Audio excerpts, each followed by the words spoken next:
j'ai travaillé avec la MSA pendant plusieurs mois pour aboutir à cette proposition de loi. Je viens du milieu agricole, ma mère est chef d'exploitation, c'est mon père qui est conjoint collaborateur. C'est l'inverse de ce qu'on voit la plupart des cas. Ce que j'ai constaté en fait, c'est qu'il y a 66% des femmes qui travaillent dans le milieu agricole qui considèrent que c'est plus difficile de travailler dans ce milieu-là que les hommes.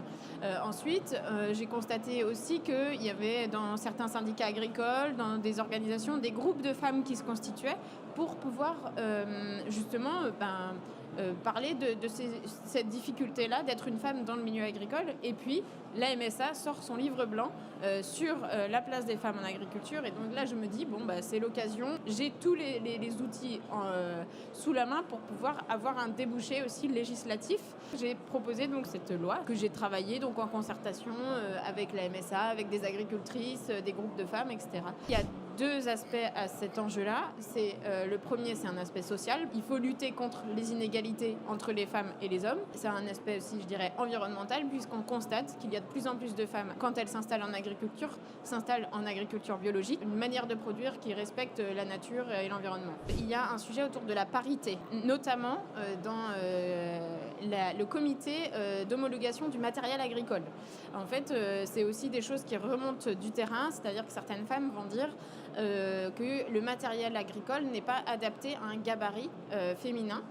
Donc des femmes qui vont être trop légères sur le tracteur, ce genre de choses. Il y a, je pense, un gros enjeu à lutter contre les préjugés sexistes. Il y a une proposition de mettre en place des modules de formation dès la formation agricole, en fait. On voit bien aussi que il y a un enjeu à lever les freins à l'installation pour les femmes, de par tout ce chemin un petit peu de ces inégalités de genre, les préjugés, etc. Parfois, les stéréotypes vont être plus en difficulté au moment de l'installation. En 2020, sur 40% des installés donc, qui étaient des femmes, il y a seulement 23% qui étaient bénéficiaires de la DJA, de la dotation jeune agriculteur. Dans les témoignages aussi que j'ai pu avoir, c'est parfois des relations au niveau à la banque. C'est où du coup il va y avoir aussi déjà un jugement de valeur en fait, parce que c'est une femme qui se présente et que le projet agricole serait moins viable. Donc en fait, cette proposition de loi, elle vise aussi à lutter contre tout ça, quoi. Une agricultrice va pas vivre son congé maternité comme toutes les femmes de manière générale. C'est-à-dire qu'elle va avoir besoin d'être présente sur la ferme, mais sauf que quand on arrive, on s'en rapproche du terme, on ne peut plus porter de charges lourdes, mais en même temps, il faut aussi continuer je sais pas si on est en élevage laitier, faire la traite, nourrir les animaux, etc. Il faut adapter le service de remplacement au congé maternité dès la déclaration de la grossesse. Pas forcément qu'il y ait un remplacement à 100%, mais que le service de remplacement puisse venir pallier à certaines tâches que l'agricultrice ne peut plus faire, comme par exemple le port de charges lourdes, ce genre de choses. Le statut de conjointe collaboratrice, conjoint collaborateur, aujourd'hui, il est précaire, on ne va pas se le cacher. Néanmoins, pendant longtemps, il n'y avait aucun statut.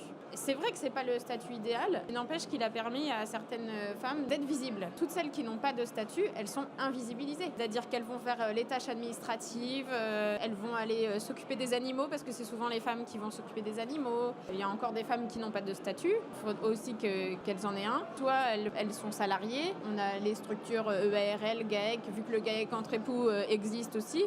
Il y a plusieurs statuts qui sont possibles. C'est pour ça que je dis qu'il va falloir aussi que tout le monde soit autour de la table. Parce que parfois, c'est aussi les chefs d'exploitation qui sont des hommes qui refusent que leur femme acquiert un statut soit de salarié ou voire de co-chef d'exploitation, de GAEC. Voilà. Dans la gouvernance agricole, cette place, elle progresse, elle stagne, elle recule. Je prendrais l'exemple des élections chambres d'agriculture. Le nombre de femmes élues ont augmenté, mais Mais combien de femmes ont été élues après à des postes à responsabilité? Chambre d'agriculture France, 2 femmes sur 34 membres du conseil d'administration et 1 femme sur 14 membres du bureau. En Bretagne, en Ille-et-Vilaine, 2 femmes sur 12 qui sont membres du bureau. Aucune femme présidente de chambre. Oui, il y a une augmentation des femmes élues, mais après, on ne les retrouve pas forcément dans les postes à responsabilité. Nous suivrons avec attention l'examen de votre proposition de loi. Anne Gauthier, merci également de votre présence. Pardon, il faut qu'elle soit mise à l'ordre du jour. Il faut attendre la mise à l'ordre du jour, effectivement. Le plan, c'est bien, mais la loi, elle cadre.